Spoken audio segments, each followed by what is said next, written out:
Hello! In this video, we are going to prove the following theorem. Let A, B, and C be sets. Then A and B set minus C are disjoint, if and only if A and B is a subset of C. Now, notice we're trying to prove a statement containing if and only if. So what we're going to do is we're going to prove if this is true, then this is true. And then we're going to prove if this is true, then this is true. Let's start out by showing if this is true, then this is true. To do so, suppose A and B set minus C are disjoint. From here, we want to show that A and B is a subset of C, which means we want to show that everything in A and B is also in C. To do so, give me an arbitrary element of A and B. I'll call it X. And we want to show that X is an element of C. Well, this tells us that X is an element of A, and also that X is an element of B. And since A and B set minus C are disjoint, this tells us that there is no object that is an element of both A and B set minus C. So, since X is an element of A, we can't have that X is an element of B set minus C.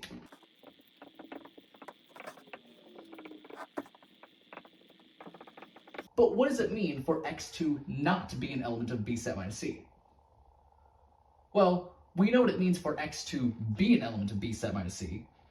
It means that X is an element of B and X is not an element of C.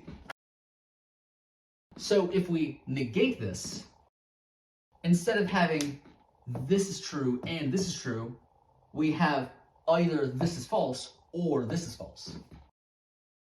So this is really what it means for X to not be an element of B set minus C. So either this is true or this is true. But since X is an element of B, this eliminates the possibility that this is true.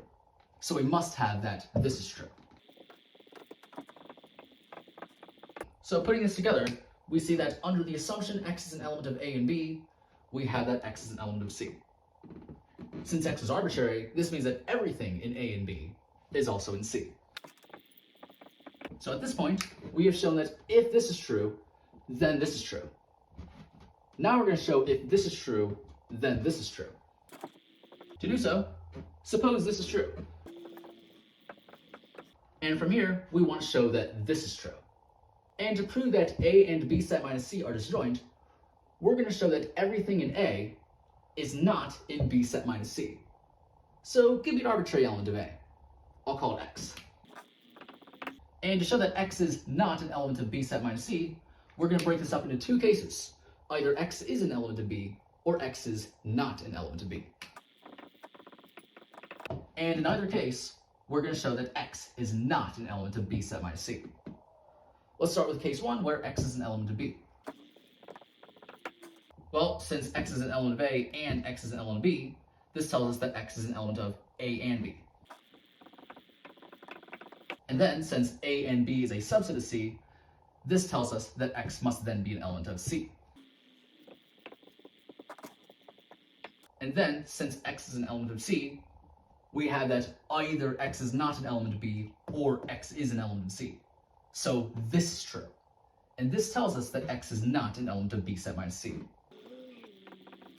So that completes case 1.